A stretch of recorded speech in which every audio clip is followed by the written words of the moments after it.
Bonjour à tous, soyez les bienvenus dans les podcasts de la Chambre L, podcast numéro 13, le kinky qui se vit. On va continuer donc notre sujet principal, à savoir être vicieux dans le bon sens du terme pour érotiser son quotidien. Donc en petit rappel, on a déjà expliqué ce que c'est être kinky, à savoir justement érotiser son quotidien pour le rendre beaucoup plus agréable et beaucoup plus intime, oser parler de ses envies avec son partenaire et être à l'écoute des siennes, l'objectif étant de pouvoir en jouer et les mettre en scène pour prendre encore plus de plaisir avec son partenaire. Nous avons également poussé le bouchon à parler des couleurs, de l'art de parler, d'envoyer des SMS coquins pour faire naître et croître le désir, à continuer l'exploration si vous le voulez bien. Et l'étape suivante est donc légitimement d'explorer son chez-soi pour y importer l'érotisme et la sexualité. Nous avons déjà défini la sexualité kinky, qui inclut ce que les couples vanille nomment préliminaires, et nous avons admis qu'ils font autant partie de la sexualité que du jeu érotique et du jeu du couple, et qu'ils font autant de bien que la sexualité en tant que telle, et qu'une sexualité sans préliminaire, c'est un peu fade, et que des préliminaires à rallonge, c'est hyper agréable. Donc, autant pour un couple kinky, profiter des préliminaires est un moyen de garder l'envie, que de rester alerte et prompt au désir de soi et de l'autre, et de garder l'érotisme à fleur de peau. Nous avons également défini que les préliminaires peuvent être un cheminement vers la chambre, et qu'ils peuvent donc avoir lieu n'importe où, et surtout n'importe quand. Mais après tout, pourquoi aller seulement vers la chambre ? Si on se penche un petit peu sur l'intérêt des autres pièces. Bien sûr, la chambre reste l'endroit privilégié pour des galipettes. Ceci dit, votre habitation n'est pas composée que d'une seule pièce. Et vous pouvez largement jouer sur la surprise et essayer de prendre du plaisir ailleurs que dans un lit. Même si, admettons-le, le lit reste le lieu privilégié parce que il est confortable, il est grand, il est agréable. Et puis c'est le premier endroit auquel on pense. Avant de parler de chaque pièce, on va admettre une chose, c'est que elles sont toutes composées de 4 murs et d'un sol. Donc il y a des choses qui vont être communes pour toutes les pièces. Et je vais pas m'amuser à les répéter pour chacune. Également, le mobilier peut servir de point de support, quel qu'il soit. Donc il suffit de s'y agripper et de prendre une pause pour déjà commencer quelque chose de très agréable. Alors allons-y, commençons par la chambre, puisqu'il faut bien commencer par quelque part, et puis tant qu'à bousculer les habitudes, autant commencer par un terrain vaguement connu. Donc, on va commencer par parler des murs. On peut déjà s'y plaquer, mutuellement, ou y prendre la pause. L'un reste debout, tandis que l'autre se met à genoux pour commencer à toucher, caresser, embrasser. Ainsi, on peut faire face au mur, on peut être dos au mur, on peut se mettre accroupi contre le mur, on peut s'asseoir contre le mur. Il n'y a pas de limite. Le tout, c'est d'oser. Le sol, bien qu'un peu plus rude qu'un lit confortable, apporte également son lot d'originalité. Pour attirer l'autre dans cette curieuse position qu'est de jouer par terre, l'un des deux prendra les devants en prenant une position directement au sol. Ou, simplement, prenez votre partenaire par les poignets et asseyez-vous par terre. En tenant les poignets de votre partenaire, vous allez l'inviter à s'asseoir également. Et puis, une fois que vous êtes tous les deux assis, il suffit de se coucher dessus, prolonger le mouvement. N'ayez pas peur du ridicule. De toute façon, prendre une position et se donner à l'autre, lui donner un terrain sur lequel il peut poser ses mains, lui proposer son corps, donne déjà une sensation de ridicule. Donc, on n'en est plus à ça près, comme on dit. De toute façon, vous êtes là pour prendre du plaisir et pour explorer des nouvelles choses. Donc, votre partenaire comprendra bien vite où vous voulez en venir. En tout cas, si vous en êtes à écouter ces podcasts, c'est que vous avez déjà compris que pour prendre du plaisir et pour s'amuser, il faut innover. Après, le moyen le plus aisé d'essayer une nouvelle position est d'attendre la fin d'un ébat, et tandis que l'un des deux récupère et revient à une forme physique, on va dire, qui permet de reprendre la sexualité, ou l'érotisme, l'autre, il va simplement prendre la position la plus explicite possible, et n'en bougera plus.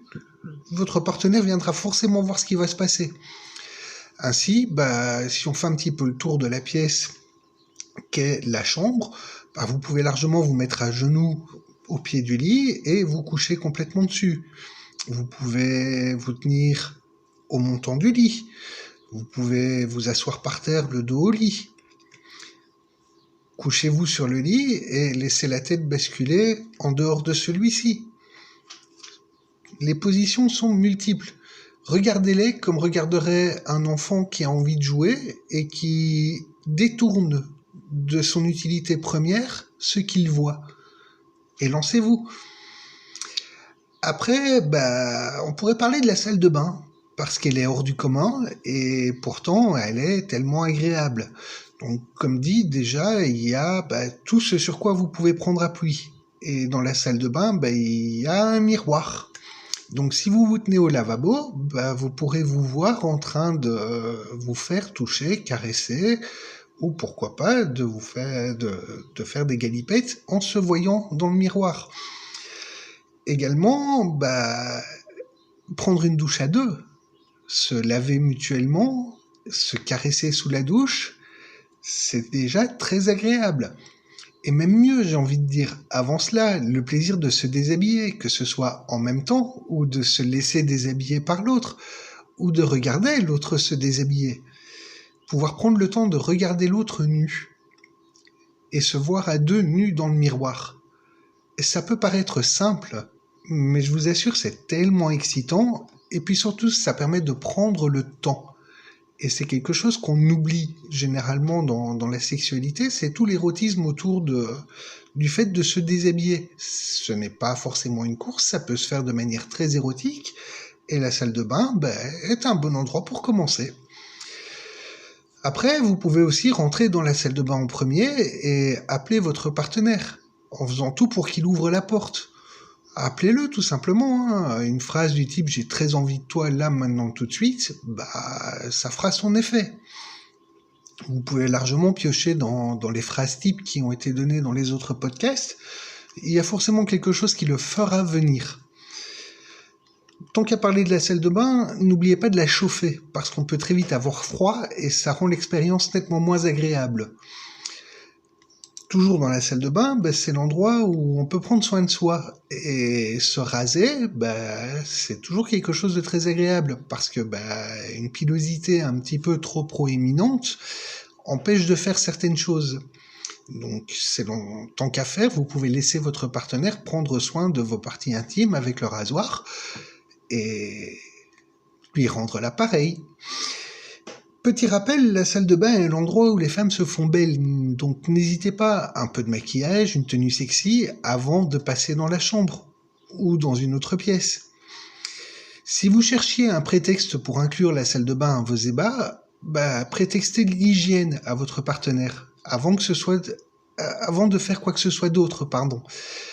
Il est peu concevable que votre partenaire vous dise non, et vous pourriez encore passer à table avant de passer au lit. D'où l'intérêt de prendre le temps de se faire beau, tant qu'à faire.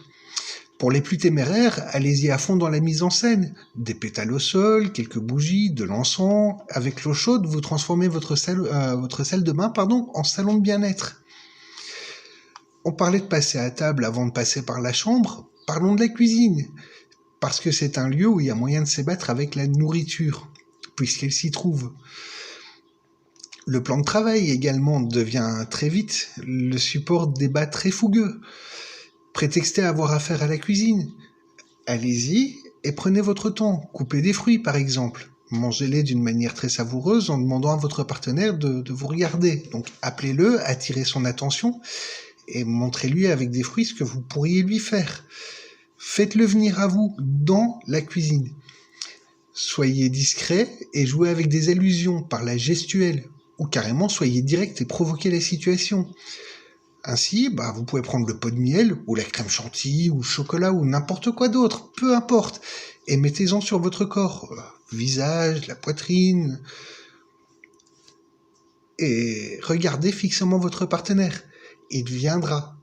Vous en êtes à écouter des podcasts sur l'art d'érotiser le quotidien. Si vous avez déjà appliqué tous les conseils et tous les jeux que je vous ai expliqués jusqu'ici, celui-ci est la continuité. C'est le mood, comme on dit, c'est l'humeur kinky, c'est oser jouer. Également, vous pourriez essayer de ne porter qu'un tablier de cuisine. L'effet pourrait être très rapide chez votre partenaire, que ce soit pour cuisiner ou pour apporter la nourriture à table. Je vous garantis que ça fera son effet. Un autre moyen d'attirer l'autre dans la cuisine est d'aller se servir dans le frigo.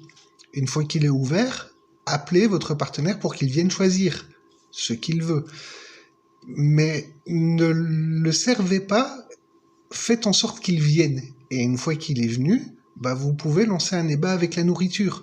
Comme je le disais, pendant qu'il arrive, vous tartinez avec du chocolat ou vous préparez la bombe de chantilly. Une fois qu'il sera là, il sera sur le fait. Donc vous pourrez vous lancer. Également, vous pourriez attirer votre partenaire dans la cuisine en ayant servi un verre de vin et dites-lui qu'il est prêt et qu'il n'a plus qu'à venir le chercher. Et comme le vin est un aphrodisiaque et que il y a peu de personnes qui refusent un verre de vin, la réponse devrait être positive. Justement, une fois qu'on a cuisiné, on passe à la salle à manger. C'est le lieu où vous prenez vos repas généralement. Et ce serait tellement bien de pouvoir l'érotiser, non ? Ainsi, si on se penche sur le mobilier, la table arrive à peu près en dessous des hanches d'un adulte. Et puis, si madame s'assied sur la table et écarte les jambes, monsieur, même assis sur une chaise, est dans une position qui peut laisser suggérer pas mal de choses. Dans le même état d'esprit, madame pourrait s'étendre le torse sur la table et elle serait dans une position qui pourrait être très agréable. L'un des deux peut s'asseoir sur une chaise et l'autre peut se glisser sous la table. Ces actions seraient alors cachées par la nappe. Et voilà pourquoi certaines tables ont des nappes qui descendent relativement bas. C'est une explication qui en vaut d'autres. Tant qu'à parler de la chaise, monsieur pourra s'asseoir et madame pourra venir sur ses cuisses. Et puis, si elle a un bon mouvement du bassin et qu'elle a de la force dans les cuisses, ça peut être très agréable aussi. Après, prenez une chaise qui est solide, parce que une chaise un peu trop fragile ou qui a déjà vécu, qui casserait, ce serait plutôt embêtant.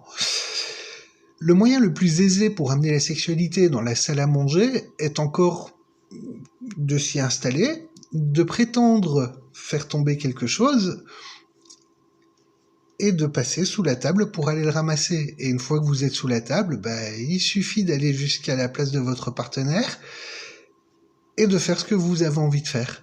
De toute façon, vous êtes installé, et une fois que vous aurez disparu sous la table, votre partenaire ne pourra que suggérer ce que vous allez faire, jusqu'à ce que vous soyez en action. Et une fois que vous serez en action, il pourra difficilement vous dire non. Donc, voilà. Le salon est le lieu où l'on passe généralement après la salle à manger. C'est le lieu où on reçoit les invités en toute convivialité. Et si vous fermez les rideaux, cette pièce devient directement plus intime. En fin de soirée, plus personne ne vous verra prendre du plaisir. Le fait de pouvoir être vu de l'extérieur pouvant être un frein à la sexualité dans le salon. Voilà, le souci n'y est plus. Prenez le temps de décorer votre salon, exactement comme je vous ai proposé de décorer votre chambre. Mettez-y des bougies, faites brûler un peu d'encens, rangez la pièce pour qu'elle soit agréable et sobre. Profitez de l'occasion pour sortir les jeux de société dont vous avez réécrit les règles, ou carrément un vrai jeu d'adulte.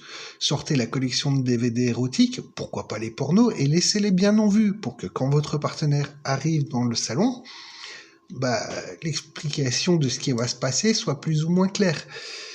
Pourquoi ne pas préparer plusieurs tenues et les poser sur le divan ? Vous pourrez ainsi laisser votre partenaire choisir ce qu'il va porter ou ce que vous allez porter.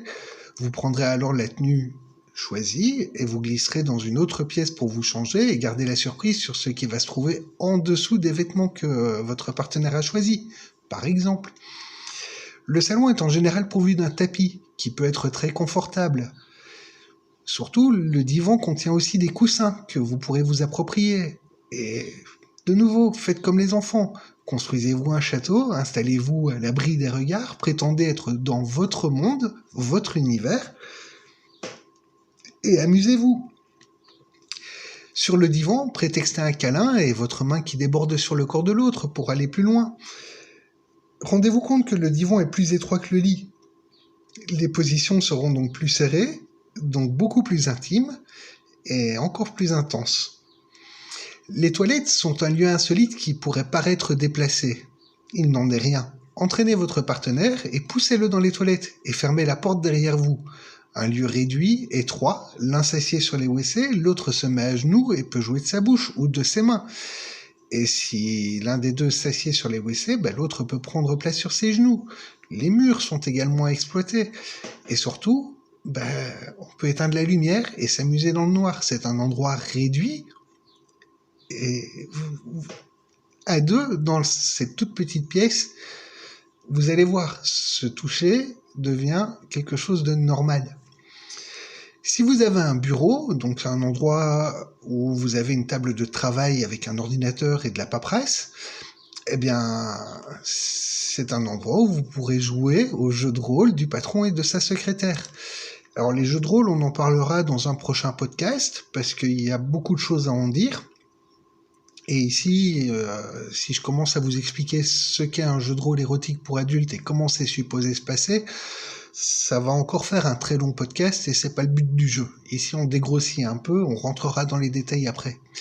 Donc, s'il vous fallait une excuse pour porter une tenue stricte et un décor pour rentrer dans une scène, voilà, le bureau est parfait. Voyez-vous comme l'indépendant, ce bureau est votre lieu de travail et votre partenaire deviendra pour l'occasion votre assistant, votre secrétaire, un client ou un investisseur qui vient réclamer les comptes mensuels.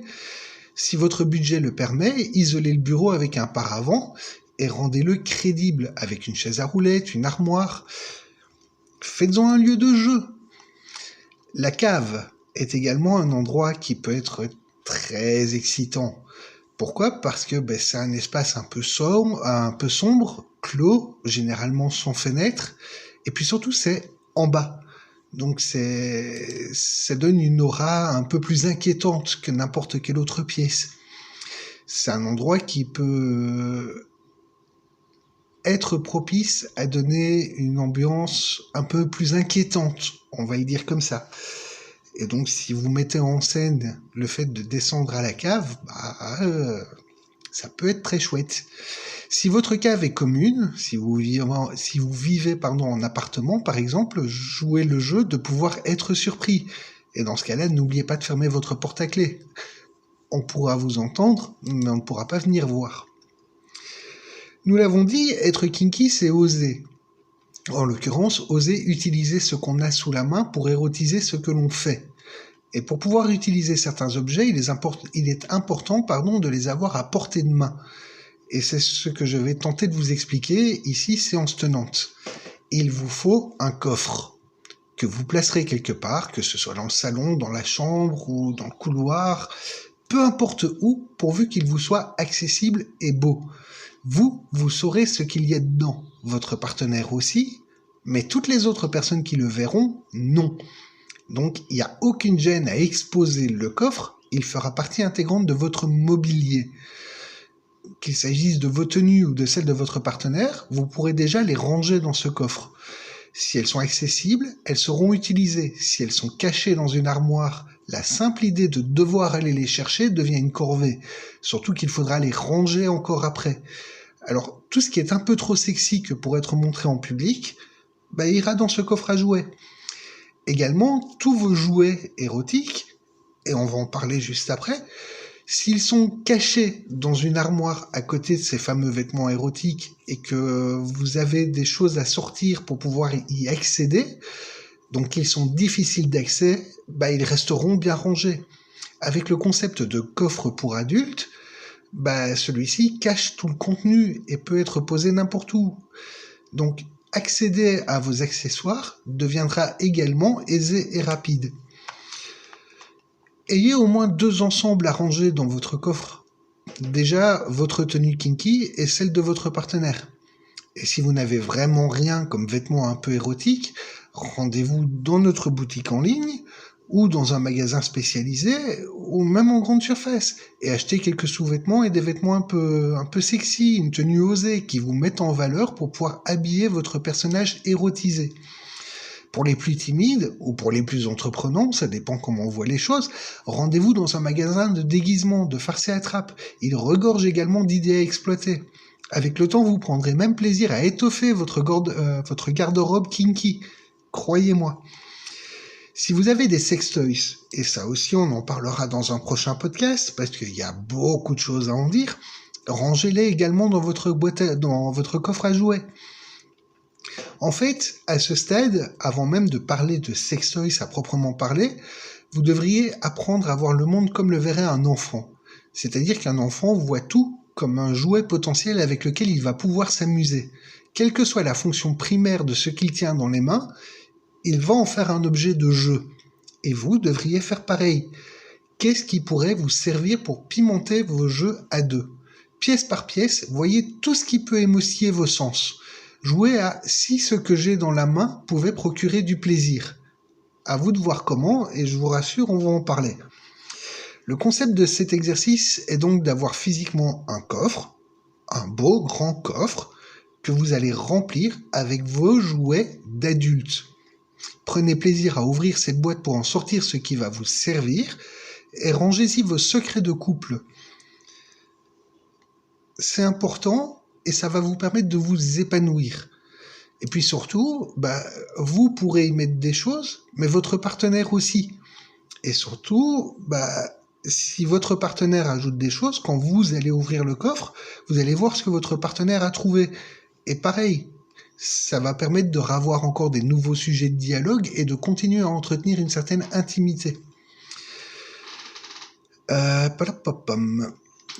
Ainsi, votre coffre à jouets devient la boîte à fantasmes à réaliser.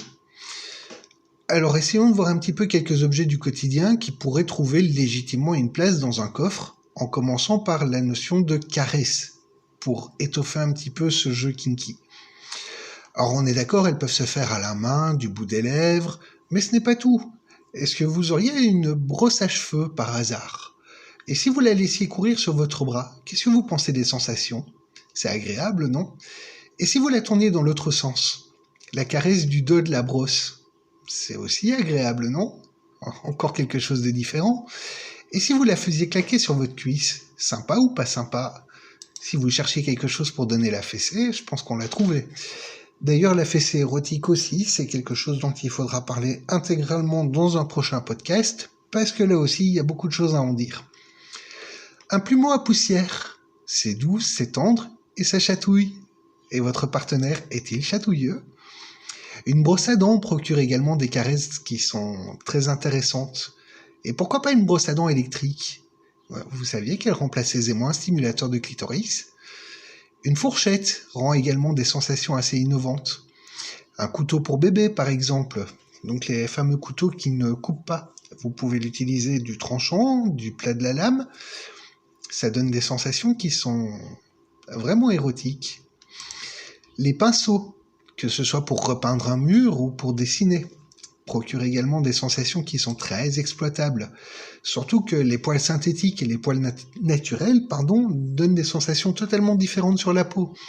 Ainsi, un pinceau à poil dur, un pinceau à poil doux, un pinceau large, un pinceau fin, tout donne des sensations qui sont à essayer. Qu'est-ce qu'on peut dire d'autre ? Faites le tour de votre domicile et testez chaque objet. D'abord sur vous, pour voir si ça vous donne des idées. Et puis, vous pourrez les ranger dans votre coffre et les essayer avec votre partenaire à l'occasion d'un prochain jeu. Et pourquoi ne pas vous rendre une fois dans un supermarché et voir tout ce que vous pourriez acheter qui pourrait être sorti de son utilisation primaire pour rentrer dans votre coffre à jouets. Pour jouer avec les caresses, bandez les yeux de votre partenaire et caressez sa peau avec un des objets que vous avez trouvé. S'il peut l'identifier, prolongez le plaisir par des caresses plus intimes. Et s'il ne l'identifie pas, continuez jusqu'à ce qu'il trouve. Ou donnez-lui un gage et dites-lui avec quoi vous l'avez caressé. Une variante de ce jeu consiste à entraver sobrement votre partenaire pour être sûr qu'il ne vous empêche pas de le titiller avec un accessoire, ou pour l'empêcher de retirer son bandeau.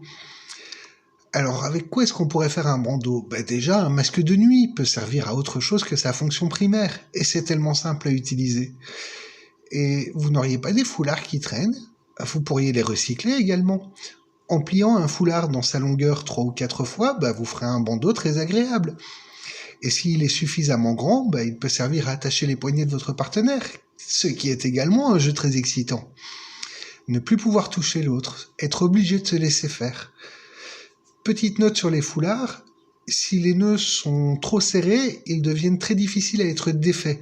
Donc prévoyez une paire de ciseaux, ou faites attention à ce que vous faites.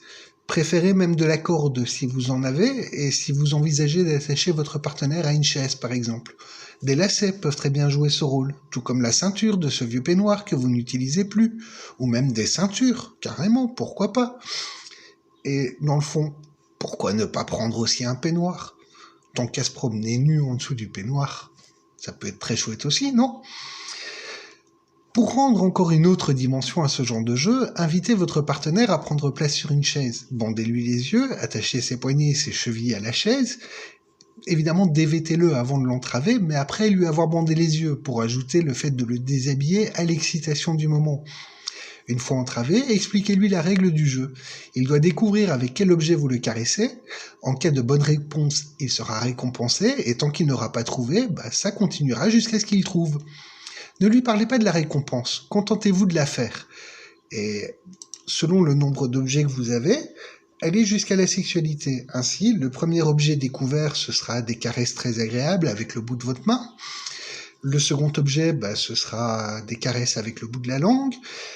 Et puis, on pourrait passer à un début de fellation de cunilingus, et puis prolonger le plaisir. À vous de voir, c'est pas les idées qui manquent. Également, pour donner encore un peu plus de profondeur à ce petit jeu tout simple, chaque mauvaise réponse pourrait être l'objet d'une punition sobre. À ce moment-là, on pourrait commencer à parler de la douleur.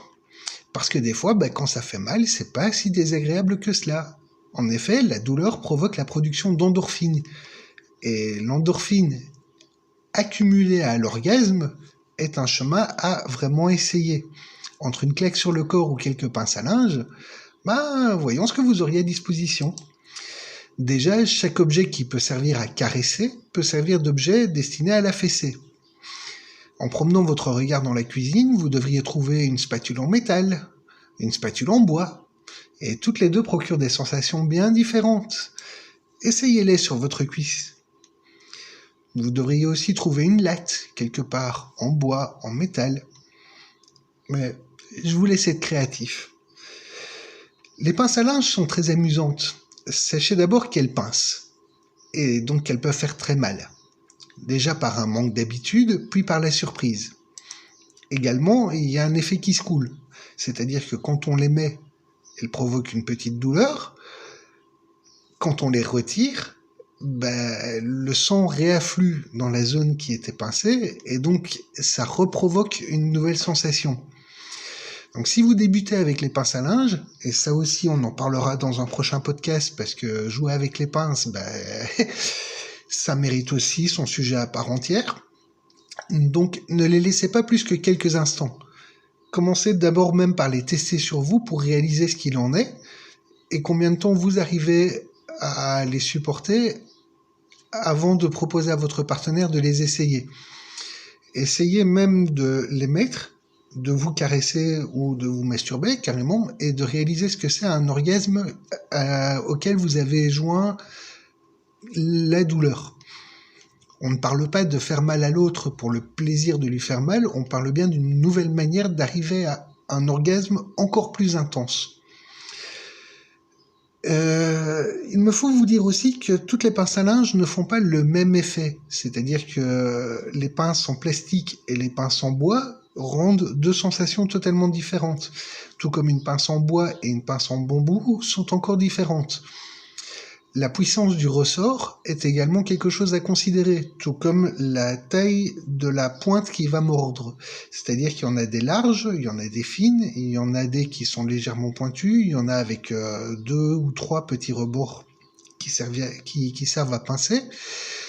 Je vous invite vraiment à à oser essayer plusieurs modèles et puis tant qu'à en mettre dans votre coffre, à en mettre de plusieurs sortes différentes. Que dire d'autre ? Reprenons notre petit jeu tout simple.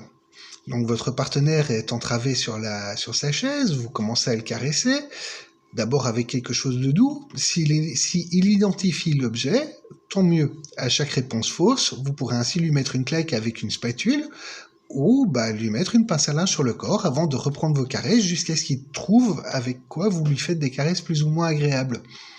Évidemment, gardez la même punition pour chaque mauvaise réponse. Une fois l'objet doux identifié, récompensez-le avec des caresses plus dignes de ce nom, vraiment agréables et vraiment intenses, si vous voyez ce que je veux dire. Et si vous avez utilisé des pinces à linge, retirez-les toutes avant de recommencer avec un nouvel objet doux. Pour le dernier objet, et forcément les ultimes caresses, elles se finiront en un orgasme. Et pourquoi ne pas bâillonner votre partenaire dès l'instant où il a identifié le dernier objet ? Ainsi, pour se faire un bâillon, prenez un foulard. Vous ferez un nœud, même un double nœud en son centre, et voilà, vous avez un bâillon improvisé. Si vous avez une balle en plastique mou de type projectile Nerf ou une balle de squash, vous pourriez la percer de part en part et glisser le foulard dans le trou ainsi fait. Ou la placer au centre du foulard, l'enrouler, faire un nœud de part et d'autre de la balle, et vous voilà avec un très beau bâillon.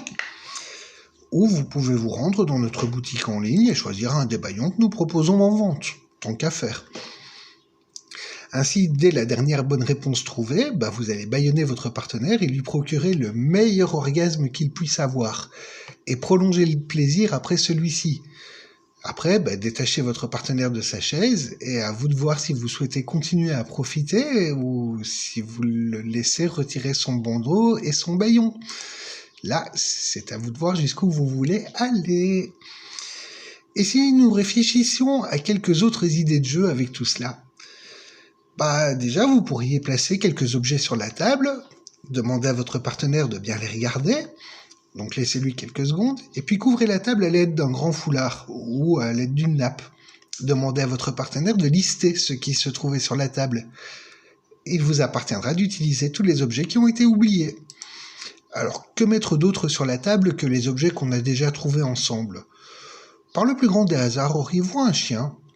Et que diriez-vous d'ajouter à votre coffre à jouets un collier et une laisse ? Et si vous en ajoutiez 4, qui seraient destinés aux poignets et aux chevilles de votre partenaire ? Ou pour vous-même, pourquoi pas ? Allez-y, rendez-vous en animalerie et cherchez votre bonheur. Le jeu présenté ici devient alors un préliminaire. Si votre partenaire oublie de mentionner, par exemple, le collier, vous pourrez le lui mettre, et ainsi l'attirer contre son gré dans une autre pièce, qui pourrait être la salle de bain et ses jeux d'eau, les toilettes, la chambre. Après tout, c'est vous qui tenez la laisse. Vous pourriez également ajouter des déguisements, représentés par des figurines.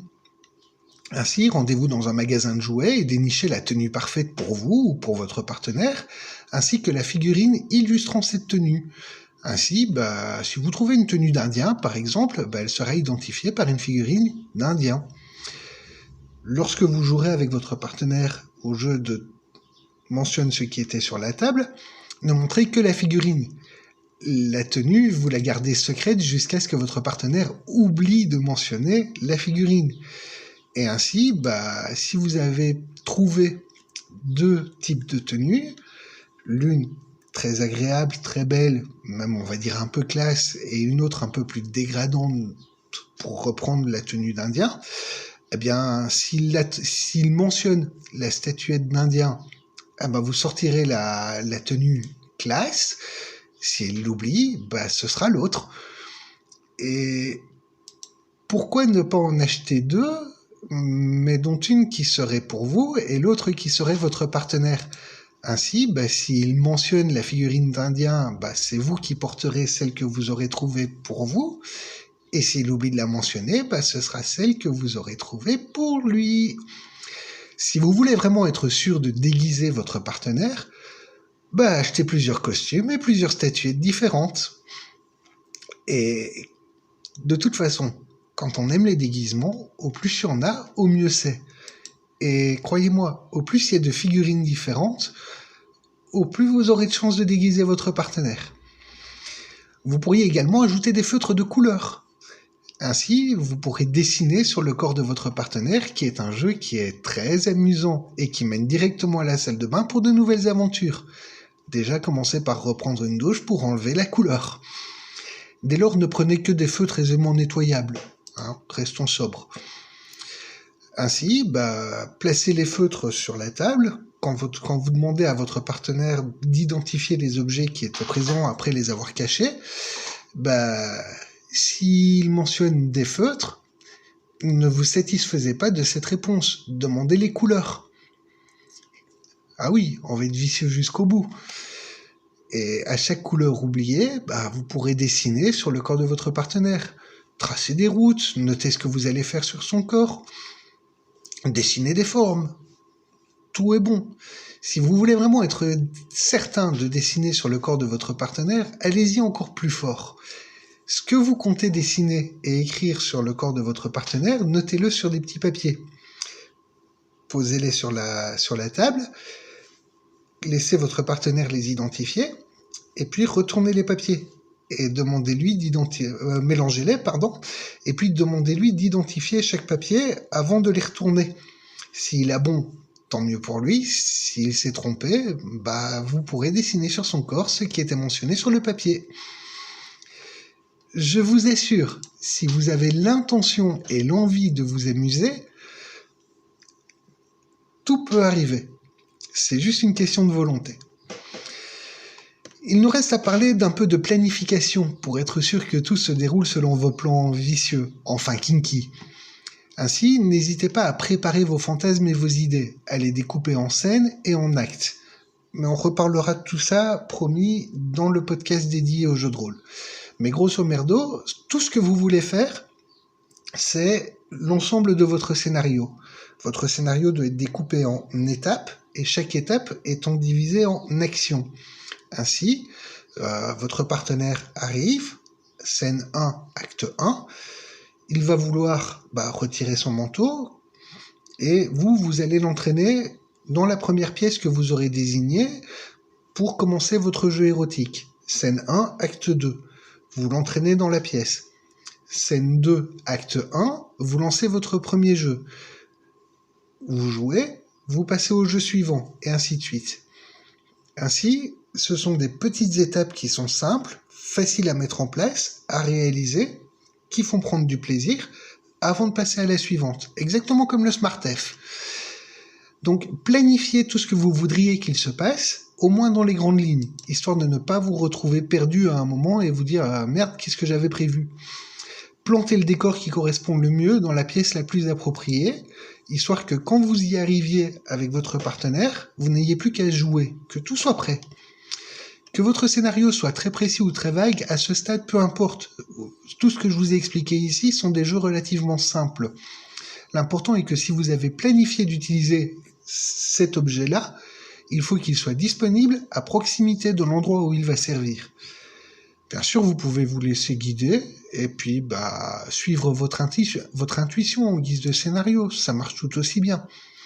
Mais comme je vous le dis, à partir du moment où vos accessoires érotiques sont aisément accessibles, l'intuition et l'envie de vous en servir devient beaucoup plus simple.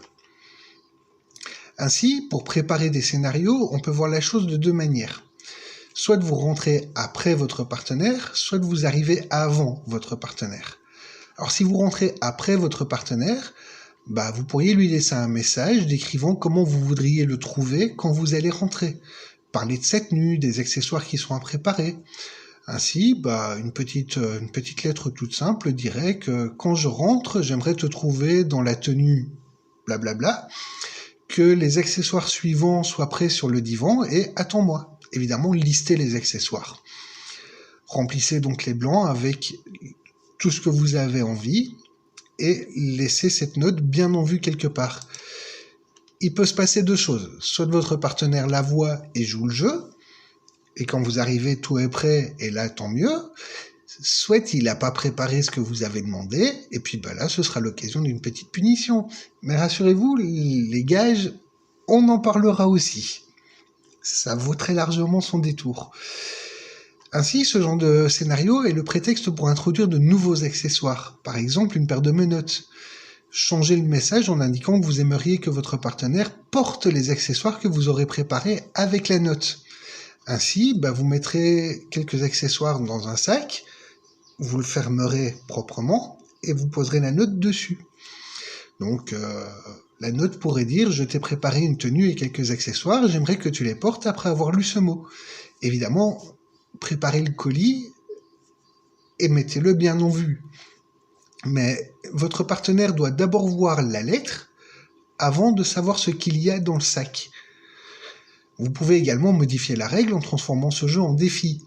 Au lieu de laisser le message bien en vue, pliez-le, mettez-le dans une enveloppe et écrivez sur l'enveloppe que si elle venait à être ouverte, c'est pour réaliser intégralement ce qui est proposé. Pour donner encore plus de suspense, cachez les accessoires et servez-vous de la lettre comme un jeu de piste. Ainsi, vous pourrez dire à votre partenaire que, vu qu'il a ouvert l'enveloppe, il est obligé de se rendre dans le salon pour trouver, près du fauteuil, par exemple, le premier accessoire qu'il devra porter. Et on pourrait admettre que vous aurez caché un bâillon dans le divan, par exemple, entre deux coussins. Et puis, avec le bâillon, vous aurez laissé un deuxième petit mot qui va l'envoyer, par exemple, près du buffet, parce que vous aurez caché, je sais pas moi, 2 pinces à linge qu'il devra mettre quelque part sur son corps, peu importe où. Et puis, ça va l'envoyer vers une autre pièce, vers une autre pièce, vers une autre pièce, pour finir par se menotter au lit et vous attendre patiemment parce que vous allez arriver. Évidemment, si votre partenaire joue le jeu, récompensez-le d'avoir suivi vos instructions et n'oubliez pas de profiter du spectacle. À vous de voir ce que vous comptez faire de votre partenaire après en avoir un petit peu profité. S'il n'a pas joué le jeu, à vous de voir comment est-ce que vous voulez le traiter. D'un autre côté, vous pourriez rentrer avant votre partenaire, et dans ce cas-là, vous pourriez profiter du temps alloué pour préparer tout ce que vous avez en tête. Plantez le décor, préparez-vous, peaufinez les détails, érotisez votre intérieur, préparez une pièce pour qu'elle soit accueillante, et surtout que vous ayez tout sous la main, et que vous ayez déjà répété grossièrement dans votre tête tout ce que vous allez faire avec votre partenaire une fois qu'il sera là. Plongez-vous dans l'anticipation de ce que vous allez faire. Vous pouvez également être beaucoup plus entreprenant.